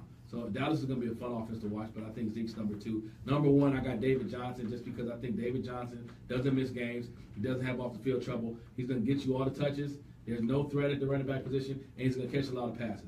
They know what they got there, and they use him. And I think in the offseason, their coach, Bruce Arians, even said they expect to give him more touches this year. The guy's still young. He's still under his rookie contract. He's got a big payday coming. But right now, they're going to use him as their bell cow. And if they want to get back to a playoff team at the top of that NFC West, David Johnson's going to be the one to lead them, not Carson Palmer. It's going to be David Johnson. I think he's pegged to have a good year, a very good year, because he's going to get the touches. Expect 25 touches, 22 to 25 touches a game out of your number one running back. So David Johnson, for me, with the durability not being a question, is a and not missing games because of off-field issues, he's a no-brainer for my number one running back. I will agree. Let's see. Now, I agree with what you said. I'll agree with you. Of course. So the guys, if you're trying to, you can draft who you want to draft, but I'm going to tell you to stay away from these guys, especially if you're dealing with FanDuel and DraftKings. You're trying to win some money. First of all, stay away from C.J. Anderson. Okay, they got a mess up there in Denver, and they don't know who. It's not even about who's better; it's who's not as bad. Because right now they said Patrick Lynch is just awful, and they said Simeon is right behind him, or just a little bit ahead of him. So they got it projected as 155 points. It's 9 points a game. Tevin Coleman, not that he's a bad player, it's just that I think they're gonna feed Devontae. I mean, he's gonna get his touches, maybe more in the passing game, third down, red zone. But Devontae can catch balls too, so it's not like he's not deficient either. So they got him at 160 points, averaging about 10 points a game. Paul Perkins is I like him in New York. I think he's a hard-nosed runner. I think that if they want to run the ball because all the receivers they have up there, they can. But I think it's the same thing like you said with Pittsburgh. I think once Eli gets throwing the ball, I think McAdoo starts getting into it, and then they just turn into – because Eli last year was throwing 40, 50 times a game, and he just makes too many mistakes to be throwing the ball that much. So I would stay away from him. They got him ranked at 173 points at 10.8. I got LeGarrette Blount as number 2, and some people are when I talked to people earlier about this, they were upset, but he was basically a red zone guy. He had so many touchdowns last year, he's a red zone guy, and he's not carrying load, and he's walking into the same type of offense that you look at Kansas City, like a Spencer Ware or Sharkandrick West, and he's not built like that. He's not going to be heavily involved in the passing game. I think he's going to keep the same role. He's going to be a third down, short yardage, and goal line back. So they got him at 130 points. That's 8 points a game. And then even though I think that we don't know what's going to happen, but Adrian Peterson, I think that he's it's just up in the air. It's unknown, and he may not get a lot of carries. He may get a little bit. I think it's going to be whoever's got the hot hand down there. So Adrian Peterson, they got him projected at 161 points again. That's 10 points a game, and those are guys that maybe use them as your flex, but I wouldn't. I just stay away from them altogether because I don't think you get a lot of points unless Adrian becomes a serious red zone back, and then obviously with them throwing the ball a lot, then I'd say maybe pick them up as your flex. But I would say definitely if you're drafting, for the season, I'd stay away from them. So those are our picks this week. Next week we'll get at you with the wide receivers. I'm sorry, I gotta let my man go. I forgot. You forgot about me. Because I just when I wrap it up, it's just like that's the word. All right. So my 5 guys that I'm saying you got to stay away from, and these are based on. I think these are guys that people may think are number 1 backs. Don't draft them as your number 1 guy. My number one, Todd Gurley. Stay away from Todd Gurley for the simple fact that I don't think last year was a anomaly. I think that Todd Gurley, first off, is not as fluid as people think he is. He's not a guy that's going to create space in the backfield. He needs a lane, and the Rams have done nothing to make it easier to get another guy out of the box. He's going to be looking at the same box this year. Jared Goff doesn't look like he's going to be that much better, and there's still no threat on the outside to help that guy out. So I say stay away from him. The next guy stay away from, and I think this is going to be a name pick that people are going to think that it's the guy of old. Stay away from Marshawn Lynch. The only reason I say that is the guy in the last game, the season he was here, he missed 9 games. So really, Marshawn Lynch has not carried the ball for almost 2 years. And as a 30-year-old running back, that's not a guy that you want to draft as a number 1 running back. I think that's very dangerous to go down that path. Stay away from that guy. Fanboys, he's trying to help y'all out. Don't go by that name recognition. Number 3, I think this is a guy that people think that got in a new situation. He's going to be a very good running back. But if you look at his career numbers, it's not very good. Latavius Murray. I think Latavius Murray was a guy who was not a high yards per carry. He's got all the tools, but he's not very good. He's behind a worse offensive line in Minnesota. Don't draft him as a number 1 back. I know the word is that he's going to be starting over Dalvin Cook coming out. I don't think neither one of those guys are number 1 back worthy right now in Minnesota. Number 4, Jay Ajayi. Now, only reason I say Jay Ajayi is because Ryan Tannehill got hurt and Jay Cutler is in control. And I'm telling you, if there's anything you know about Jay Cutler, the dude is a head case. Don't be surprised if you see him to check out a lot of plays that involve Jay Ajayi, and he does a lot of stupid things with the ball. I think he's going to be The downfall is going to be Tannehill getting hurt, not because of the passing threat going away, but because the guy that's taking over is his decision making. I think it's going to hurt him in the long run about the amount of times that he gets the ball. All right, and my last guy that I say you absolutely need to stay away from is Eddie Lacy. I know people think because Eddie Lacy went to Seattle and that he's going to reclaim his career. Seattle has about 3 running backs. They're still going to go running back by committee. Don't expect Eddie Lacy to be a bell cow every day.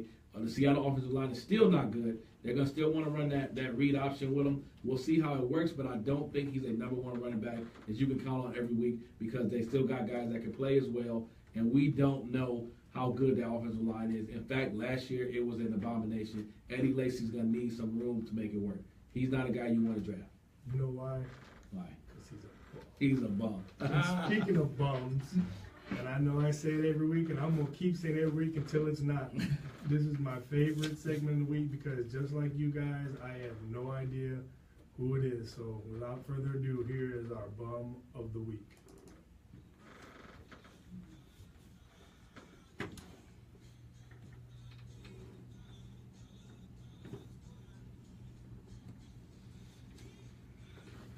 Welcome. It is now our 4th installation in the Bum of the Week segment. 5th installation. I'm sorry. I missed the bum. My mistake. Now, for those who didn't hear last week, I may have ruffled a little feathers, and I actually heard about it on social media a little bit because I picked Jared Lorenzen, a guy who ate his way into his YouTube talk show, and now we're going to see him lose weight. This week, I'm going even harder at people, and I think some people are going to really have a problem who I'm calling the Bum of the Week. All right. Now, as I said before, disclaimer, what I'm about to say does not reflect the views of Echo Network or the Rocky Turk Sports Show. They are strictly the views of Justin Turk, one of the co-hosts of the show. All right. For years, one thing I've always said, and Rocco will know this, I've said for years, don't look at the NFL for role models. All right. You look at them for entertainment. You want to see some guy hit a guy, catch a ball, score a touchdown. That's it. But anything more than that, you need to not look at them. Now, my bum of the week is not one person. It's a group of people. My bum of the week is the NFL fan that is talking about boycotting the NFL because of Colin Kaepernick. Let me explain myself, okay? I'm going to give you a list. Let me give you a rundown. Deontay Foreman, June 7th, 2017, arrested, accused of marijuana possession, and unlawfully carrying a gun in Austin, Texas. Robbie Anderson, arrested, May 7th, 2017, accused of fighting police and security at music festival in Miami. The list goes on and on. DeAndre Hall, arrested, March 26, 2017, disorderly conduct, accused of disorderly conduct, public intoxication and interference outside bar in Cedar Falls, Iowa. Resolution undetermined. The list of the NFL arrests go on and on. And what am I hearing lately? I'm hearing a lot of people talking about boycotting the NFL because the NFL has decided that Colin Kaepernick is not good enough to play in the sport, and it's obviously because of his race. I'm going to give you a little news flash. The NFL didn't decide that Colin Kaepernick wasn't good enough. You know who decided? The fans. Because the fans decided that they were boycotting and they were making a stink, and the owners only care about one thing. They care about money. So they said, hey, Ray Lewis, if I go ahead and sign Colin Kaepernick, are people going to hate me or are they going to love me? And Ray said, well, I don't know, boss. I think they're going to hate you. He said, well, I'm not signing Colin Kaepernick. NFL fan, I'm calling out to you. Listen, the NFL is not about morality. They're about hitting guys, scoring touchdowns, and making money.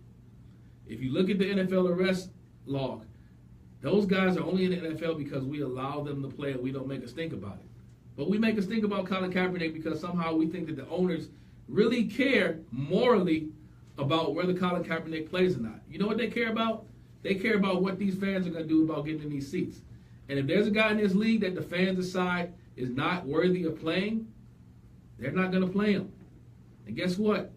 Over the last 15 months, a lot of people, I'm not saying what creed, of all creeds, have come out and said, hey, I'm not supporting a sport that's going to play a guy that sat on the flag that didn't stand. So what do? We say we're going to boycott a league because they're giving you what the public has asked for.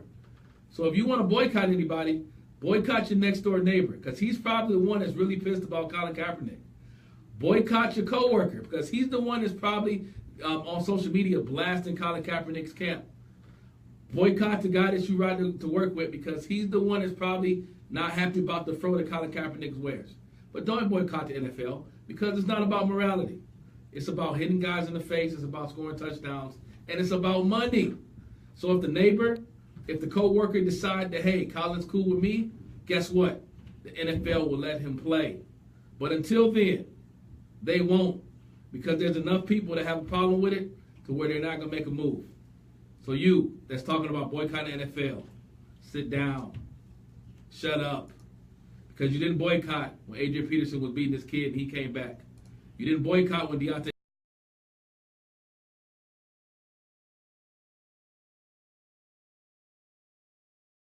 when Dante Stallworth killed a man in Miami, Florida, and came back the next year. So guess what? Don't boycott now. Look at the NFL like entertainment, because that's all it is. It's not morality. It's not real life. Those guys don't care. All they care about is what gets the dollars in the stands. So if you want to get mad at somebody, don't get mad at the owners. Get mad at your neighbor. So next time you get outside the house and you're cutting the grass, your neighbor's outside flipping burgers. He's got a beer in one hand. He waves at you, says, hey, Jim, what's up? You say, hey, here's $1, because you're a bum. And that's it. I don't have anything to say. That's real talk. So, with that, it's time to move on to the happy stuff now. We'll be moving on to our college football weekly.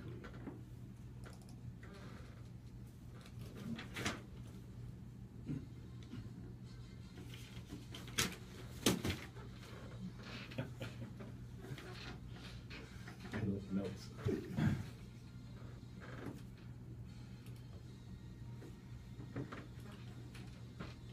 College football weekly. It's the news in college, and everybody knows we're back in camps. We got two-a-days. We got Oklahoma drill. We got all type of stuff going on in the college game. Big-time college football, and that brings big-time college players, which comes big-time stupid things that people say. And for that, we got to go all the way out west to UCLA. And my man, one of the best quarterbacks in the country, allegedly going into his junior year, Josh Rosen. He gets interviewed. He gets on an interview. And one of the most important things he says, and I'm just going to summarize the interview in itself. I know Rocco has it down verbatim. Josh Rosen says, hey, school and football don't go hand in hand. And they said, say what? He said, school and football don't go hand in hand. So what Josh Rosen is telling you is that, hey, I came here to play football. I didn't come here to play school. Flat out. Obviously, you know, that's a very controversial statement. He said some other things, and this is the problem. You know, Josh Rosen, for all the scouts that look at him and says he got all the tools and stuff, they don't know how much he loves the game of football. So for him to come out and say this was a very controversial thing because they're saying, wait a minute, if he doesn't take school seriously, does he take sports seriously? Which is a hypocritical in itself. But the question is, does college football and academics go hand in hand? I'm gonna run it to Rocco because I know he's got the quote-unquote words from Mr. Rosen. But what you think? I think he's getting murdered by some dudes. Which makes me mad is that play college football and they're calling him ignorant and say it's uneducated. But the thing that you just said was he is a good student. He is really putting in what he wants to do after he gets out of school. So he's not just saying, I just want to be there just to play ball. Uh-huh. What he said was, this was a reporter from the Bleacher Report. Look, football and school don't go together. They just don't. Trying to do both is like trying to do two full-time jobs. There are guys who have no business being in school, but they're here because this is the path to the NFL. There's no other way. There's no other side that says raise the SAT eligibility requirement. Oh, no, I'm sorry. Then there's the other side that says raise the SAT eligibility requirements. Okay, raise the SAT requirements at Alabama and see what kind of team that they have. You lose athletes, and then the product in the field suffers. He said it's not that they shouldn't be in school. Human beings don't belong in school with our schedules. No one in their right mind should have a football player schedule and go to school. It's not that some players shouldn't be in school. It's just that universities should help them more instead of just finding ways to keep them eligible. Now, that last part of that quote has been left out of everything. It's just been what you said. Football and school don't go together. Now, why I agree with him, and what I get upset is people say, "Oh, you get a scholarship." That's fine. We did get our scholarships, and we did get school paid for. But here's the thing: when you went to school, and you got your school paid for by your parents, but while you're partying, drinking, fornicating, doing whatever you do, them whole during the day, whatever. Here's what our schedule is. Football players don't fornicate. No, but I'm talking about during hours that are blocked off for us. Okay. Okay. So- On certain hours. So you look at us. Most time, like at Purdue, we had 7:30s. One of the few schools, universities. So from 7:30 until 2:30, I had class with a lunch mixed in. Then from 2:30 to 4 o'clock, I had 2:33 I had to get taped. 3 to 4 we had meetings. 4:30 we're on the field. We practiced from 4:30 to 6:45. And then you had about half an hour to shower and get over to training table, and then you had about 30 minutes to eat, and then study table started from 8 to 10. So I've been up for the most part. Maybe we stop in the middle of the day, maybe for a nap. My whole day's taken up. Then obviously we play on Saturdays, and then Sundays. We practice on Sundays, and we have Monday off. Maybe at the lift, but we had all these requirements. Then the off season, they're like, they don't want you to have too much idle time. So once again, you're in 6 in the morning, then you got to lift. You get a little more time, but then they always got some kind of team activity to keep you preoccupied. Now, the other thing that he said at the end of that quote was, it's just universities should maybe help them more instead of just finding ways to keep them eligible. This is what schools do. Justin Turk, he's an awesome, strong safety. He's coming into play.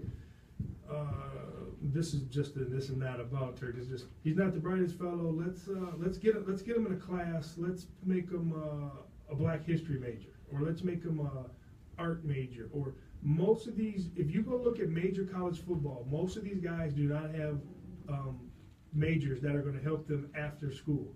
But what it is it's something that they know they can stick this dude in. He should be able to fulfill the requirements and at least have a 2.0 and stay eligible. Now, that's what the coaches are doing. That's what the ADs are doing. Just get this guy on the field to play. They are using them, right? They give us some money to go to school, but the stipend that you give to live, we can't go out and work jobs. Now, that's all well and good, but now the NCAA is a billion-dollar industry. So that's where you get back on the talk about paying guys and doing something. But the issue is that that's extra benefit. We've had guys. If you remember. Robert Smith, that played for the Vikings at Ohio State, he quit Ohio State his senior year. He was a pre-med guy, and he had a class that was on a Tuesday during practice, and he said, "Coach, I'm going to have to leave practice early." He said, "No, you don't. You come to play football. I don't care about school. School, as I always used to say, when they put your finger, they said school comes number one, and they put up 2 fingers, right?" And so he quit the team because he said, "No, I came here to go to school." So don't be fooled. And like he said, if you look at the SEC, they're probably the least strict outside of Vanderbilt of all the Power 5 conferences, the easiest to get into. So what he's saying is you go out to Stanford, some of the Pac-12, some of the ACC schools are hard to get in. Some of the Big Ten schools are hard to get in. So what he's saying is let's not be a fool and just say these status quo things. Like there's a real thing. There's a lot of money being made. People aren't being broken off how they should be. And just because you get your education paid for doesn't mean that they're making you. Because if a guy gets a major that he's going to miss some practices, they will tell him no. They don't tell regular kids that. No. So, and I agree with Rosen. And it's always funny when people lash out about kids talking about stuff like this. And it's usually, and I'm surprised it's ex-football players, guys who lived it. It's usually guys that don't know that schedule. I know I went to Bowling Green, which is a smaller MAC school. It's not a Power 5 conference, but when I went to school and we were signing up for classes, I wanted to take. I came from Brother Rice. I wanted to take a calculus class. I didn't know better. Calculus class that was every day of the week, 8 a.m. And our advisor type said, "There's no way you should take this class. This is a bad idea." I think to myself, "No, I'll be good." That was the worst mistake I ever made. Taking that class 5 days a week with a football schedule. So the schedule that these guys go through, and please believe it is more advanced now with the smart apps and everything. That just means that it's mobile now. The stuff that you're supposed to do is always with you. Yeah. It doesn't change the amount of time you got to spend doing it. The schedule is insurmountable, especially during the season. And I agree. And I think and we saw this last week or 2 weeks ago when we talked about the kicker in Central Florida. The more fingers start pointing at the NCAA, eventually that chink in the armor is going to become a hole. And I'm telling you that if they ever decide to come up with a league, some type of semi-pro league that will get these players to not play sports, or if they ever can do this, Kind of like Europe, when the basketball players go to Europe. So if they can ever do this without the NCAA's jurisdiction, which like the kicker did, where he said no to the scholarship so he can make his own rules. If they ever get from underneath that NCAA cloth.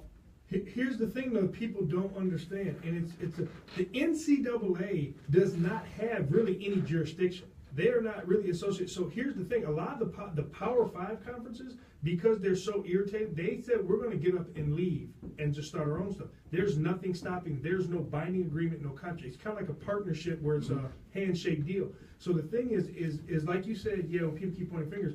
But the minute that these schools start feeling their pockets, which they're not, is when they'll make a choice. When guys stop. So like you said, there needs to be another alternative.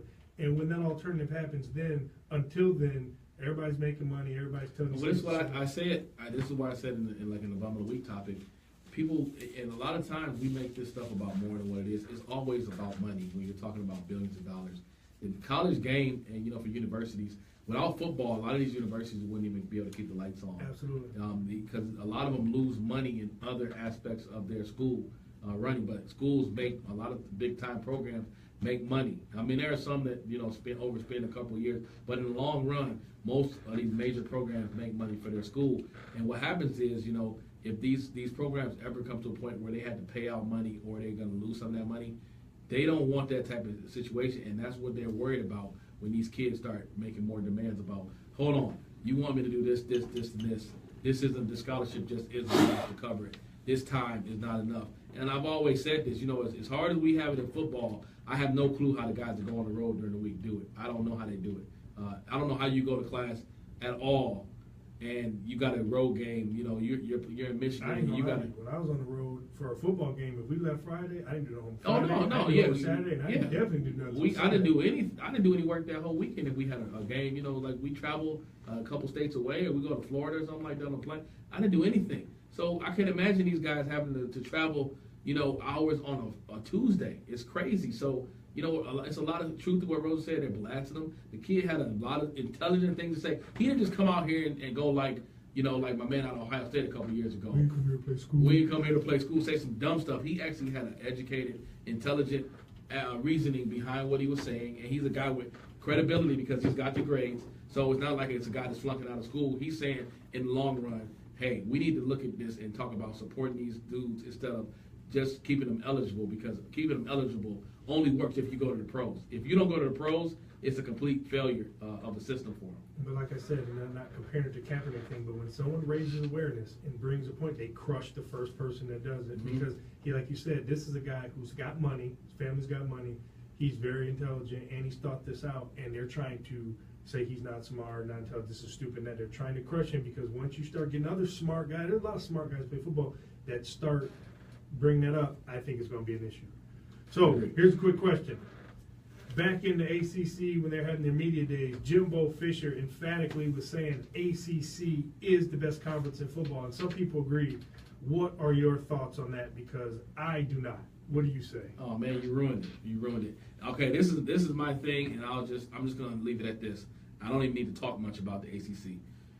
Until the University of Miami is back as one of the best teams in the country, because I think there are certain schools in college football that need to, like the Big Ten can't be the best conference in the country if Ohio State and Michigan are not two of the best teams. It just doesn't work from a power standpoint, from a national impact standpoint, from all of that. So I understand Clemson is a good story right now. I understand it. And I even love Florida State. But unless the U, and I'm talking about the years, of Frank Beeman. I'm even talking about the Frank Beeman, the Clinton Portis years when they were on top. Unless you get that Miami back, I don't think the ACC is going to be right there. I think they're going to be talked about as a temporary fix, and maybe they'll have a good season, but they'll never be talked about as the best conference, because until the big dog gets back and wakes from his slumber, I don't think they can be there. I'm going to make this real quick so we can get to the next segment. No. You got Florida State, who's always been good. They had a lull, but that was good. Clemson, we'll see what this run becomes. Are they going to become a top 15, top 10 program, or is this just a good run?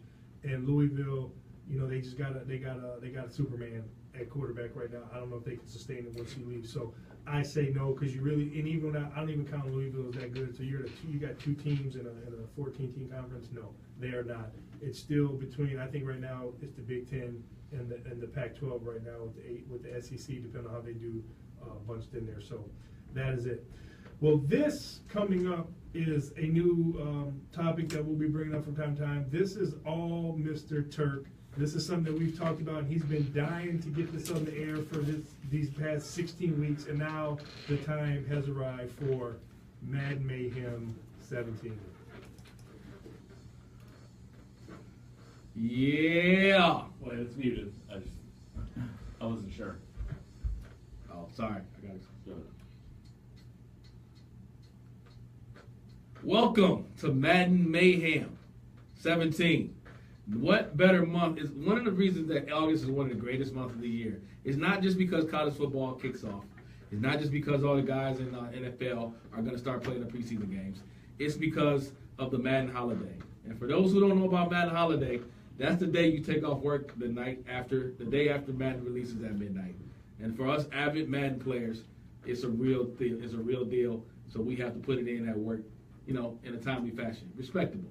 But for those who don't know, Madden football came out We're coming up on 20 years of Madden right now. 1988, MS-DOS computer, first Madden game. And that means that a guy, that's in his mid-30s was about 7, 8 years old. Madden came out, so he's seen this wave all the way through.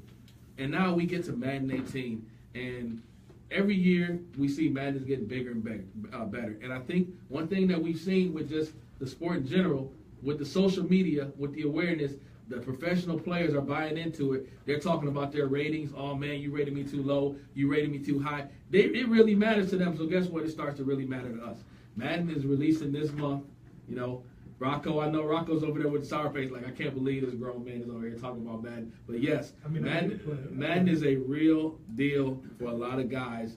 Madden releases this month, and for us that aren't playing in NFL, that wanted to be in GM and put our team together, or to know how it is to win a Super Bowl, sometimes this is as close as you get, especially if you're a Lions fan.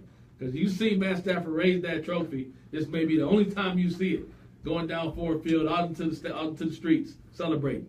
So, for my listeners, 248-721-8570, we're talking Madden football, because I know two things that go hand in hand is the NFL and Madden.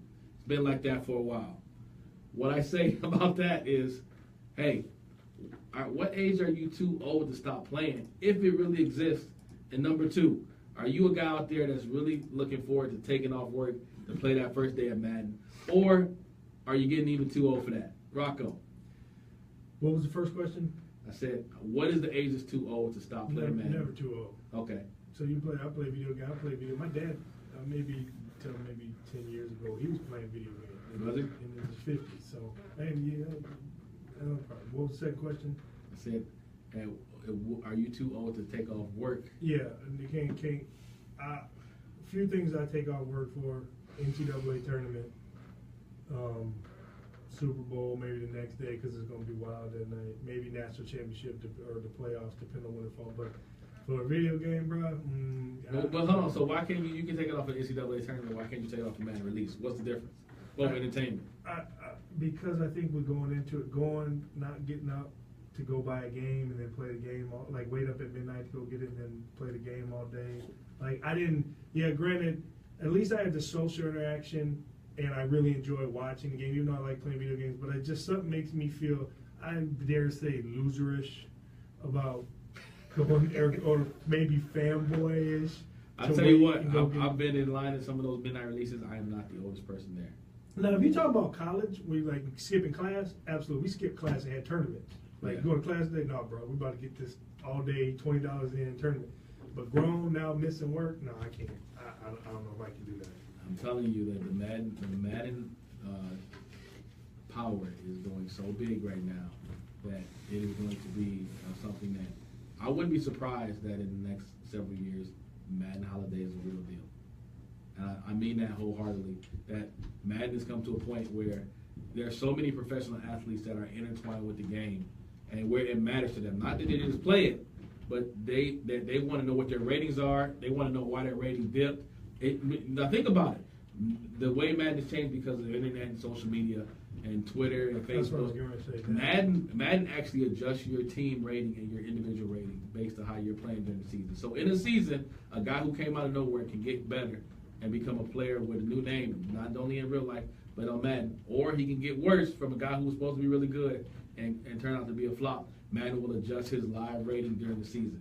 And I, you know what? And I wouldn't want to go back and change my age right now, but when I was people are like, this is the greatest time to be alive. As a kid, like a teenage, let's say that 15 to like 25, it's the greatest time to play video games. The only thing I worry about is that my social interaction might and that's the problem right now. Because I might really be if I didn't I could.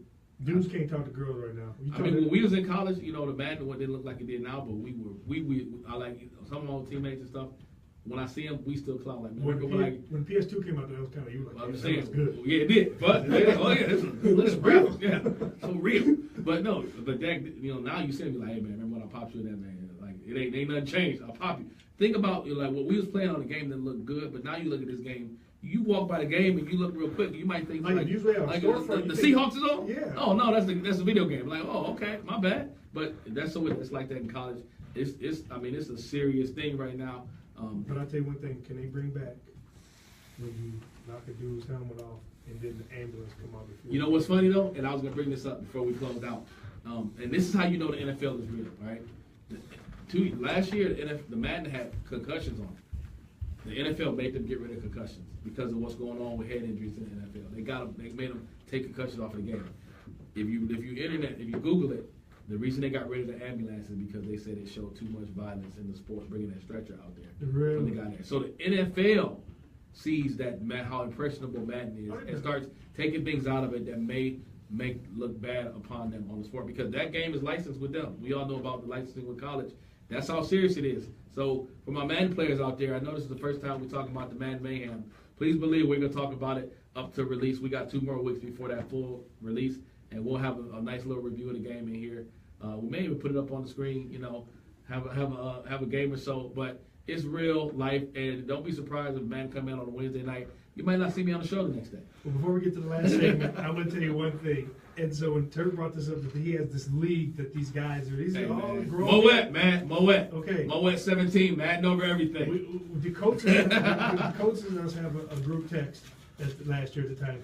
And he sends us a text, and at first I cut it on in this video, and he's just hollering and screaming, ah! And I thought, I'm trying, what is this supposed to be funny?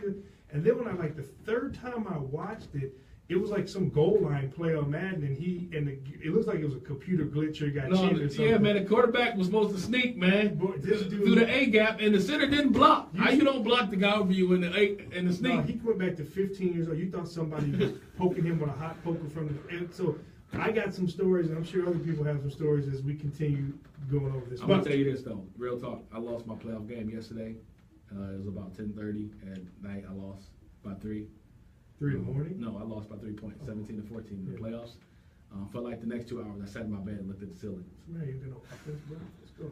Hey, man. Every point counts in the playoffs, man. Every point counts. All right. Hard to beat Dollar. Shout out to Moet, man. It's hard to beat Dollar. Watch the glitches. We'll continue that. Maybe we'll get some of those Moet guys calling. All right, we got our last topic today, which is high school football game day.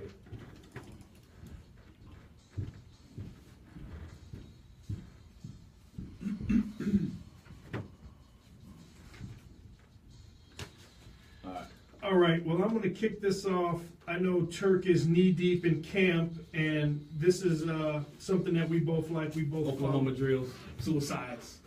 So we got about 5 minutes. We got to squeeze this in. So I'm going to go really fast. Last week we covered the Division I Michigan High School Athletic Association Division I teams. This week we're going to go Division II. So I didn't rank these teams. I got the top 10. Now this isn't in any specific order. I don't, this isn't college or pros. We got a lot of information. So I'm going off of what I know and what's going on in the last couple of years. So right now, number 1, I have Detroit King.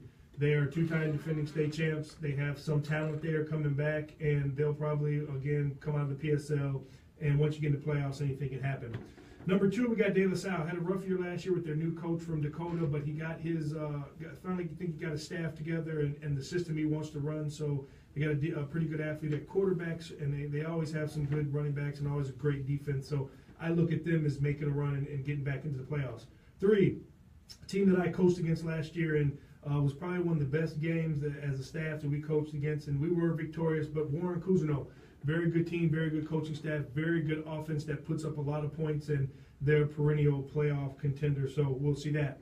4th, we got Wall Lake Western. They're last year's runner-up, and they just reloaded again. Had a couple guys that transferred in last year. Again, this year they got Spencer Brown, that's committed to Michigan State, transferred in, and Sam Johnson, who at one time when he started off at Southfield, he had about 17 offers coming in as a freshman. So he's moved over to that bracket, and I just think they'll continue to win that division again. You go to the other side, we have Lowell, who is pretty much always in the playoffs every year. Very hard-nosed, tough-mouth team. Not much to talk about. Pretty boring offense, but they get the job done. Solid defense, and they're just a hard, grinding team. Mindanao last year was in the playoffs, had some success, had a really good quarterback. I do believe he went to Saginaw Valley State, but I hear that they're reloading up there, so maybe see them on that side of the bracket getting back in. Anytime you got a passing game on that side of the state or that area in the state, you'll usually do well making it to the playoffs. 7th, I got Oak Park. Every year, I think this may be the year. They've got some guys that I know personally that transfer over there that are pretty good athletes, and this may be the year for them to make a little bit of noise and get past the first round. Another perennial Division II playoff team is Traverse City Central. I think they made the playoffs. I think it's 22 straight years or 20 years. It's a ridiculous number, but also had a chance to coach against them last year. Very solid team, coached very well, and probably looking to see them in the playoffs again. My last 2 is Temperance Bedford over there, kind of on the Toledo border. They are a strange team, but of lately they've been putting out a lot of talent and been in the playoffs a couple years, and just one of those teams that they're probably about a quarterback away from really making some noise. And my last team was probably my dark horse team, is probably UD Jesuits. The last couple years, the year Donnie Corley and King won the state championship, they were beating King pretty good, and they lost it in the second half. But this is a team that's been building. They've got a really good, probably one of the best running backs in the state, one of the top left tackles in the state, and they did lose their quarterback, transferred to Cass Tech, but they got another kid coming in. So we will see what's going on. But right now, I got UD Jesuits. Turk, what you got? Wait a minute. So I didn't hear Brother Rice on that. Brother Rice from all. Hold on. I personally know. And what is this? What do you say? All of my comments and views. The views of Rocco Foggio do not represent those of the Rocky Turk Sports Show. They are only the views of Mr. Rocco Foggio. Go ahead. I think that Brother Rice is a dumpster fire right now. I think they've got some players. They've got some kids that can play. They got a new coaching staff over there. We see what we can do, and it's about the administration and how the school and the athletic department, the AD, and what he's doing. So I'm not putting it on they're not as talented as years past. So I think this may be another year that they missed the playoffs, but it's just is what it is. So they are not on my top 10. There you have it, ladies and gentlemen. I'm just going to do a top 5. I'm not going to do a top 10 because I don't think there's 10 teams worth talking about in Division II. But number 1, I will agree with you that King is probably the cream of the crop in the Division II right now. They got a lot of young guys that came back this year. Corley wasn't the only guy on that team, and they've got a lot of potential. And as far as their season, they're not going to face a lot of good opponents except for Cass in the regular season, so they're going to be highly ranked going to playoffs. Expect for them to have a really good defense coming back and make a run. Number 2, I do think Wall Lake Western is going to be second best team in Division II. I think Sam Johnson has a chance and a better offense that may fit him to move around, and he's got a very good quarterback coach. And we'll see if he can make the same progressions as their quarterback they did last year between his junior and senior year, and really make strides to make that offense better. Spencer Brown obviously is one of the better players in the conference. Number 3, I've got the Brother Rice Warriors. I think that though some players may have left the program, what's left, as long as they stay healthy, I think they have a chance to be a very dynamic offense and to do some things on defense that may cause some discomfort to the other teams. Number 4, I like what I see out of Oak Park. I think Oak Park has athletes on both sides of the ball. They returned all the guys that made that run last year, and I know they were disappointed in their early exit out of the playoffs, but I think that from a talent standpoint, on the perimeters, I think only King has better skill position players than Oak Park does, probably in Division II. And then number 5, for me, I think that Traverse City Central, for what they do year in and year out, I still think that's a hornet's nest to go play in. One of their offensive linemen is, I think, committed to Michigan. They've got a very good program, and I think up there is only 2 schools. Traverse City really is a program type environment where they got guys that are from young to old, and they always run the same offense, and they become very good at it. And like I said, if you have to go to Traverse City to play, you're going to be in a tough environment. So those are my top 5. I left some of those other schools that you got out of there. I don't think Warren Cousineau, they lost their quarterback last year, who was better than people think. I know he walked on at Central Michigan. He's going to be a guy that they got to replace. UAD, I think for UAD to have as good as their running back is and as good as their left tackle possibly is, I think they got a lot of holes, specifically at the skill positions outside of that running back. He can't do it all. Their quarterback is still a big question mark, and I still think from a defensive standpoint, they're going to be weak up the middle. De La Salle, I think from a numbers standpoint, they look like a good program on the rise, and I love what they're doing as far as targeting the city of Detroit, East Side, Wayne State. They're playing there, and they're drawing a lot of kids out there, which is going to help them in the long run. It's not that they don't have the talent. I think that coach did them a disservice last year, and he's still there. And I think until he's gone. He just got there. I know, but last year he did a disservice. I thought what they were running last year was very basic. And I don't know if I should be saying this, but I'm going to say it anyway. I think that in the long run that they're going to be better off with somebody going in another direction. Until they do that, they're going to be a program that I think is going to struggle. Gotcha. Well, before we get out of here, folks, just again want to remind you that a couple of our segments were brought to you and sponsored in part by Beirut Palace. Come check it out. It's over here on 205 Beirut South Main Street in Royal Oak, Michigan. Go in there and see Mo. Tell him that you heard about them on the Rock and Turk Sports Show, and he may give you a little discount. You never know, but you won't find out till you get over there. And remember, like I said, it's 205 South Main Street, Royal Oak, and that is Beirut Palace. Thank you again, Mo, for the great spread we had today. It was Thanks, awesome. Mo. Chicken swarmers.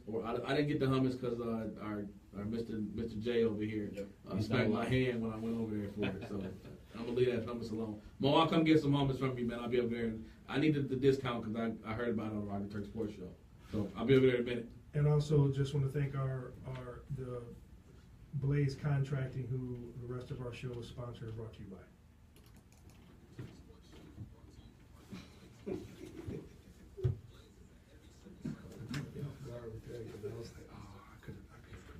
Man said dumpster fire. Might not be able to go to practice. You know, some of the kids actually listen. But I didn't say anything about the coaches. I just said it was. I don't know nothing about what they do. I think you use it for inspiration. Okay, we're gonna put Rocco on the bulletin board.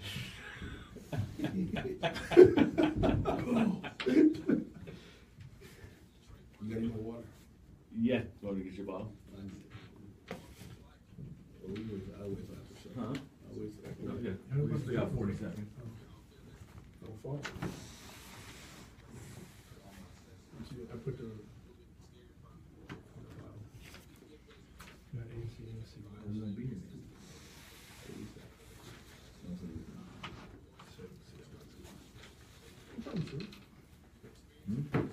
Thanks. On what? Hey, Braden's been so good. We going on vacation. 4, 3, 2.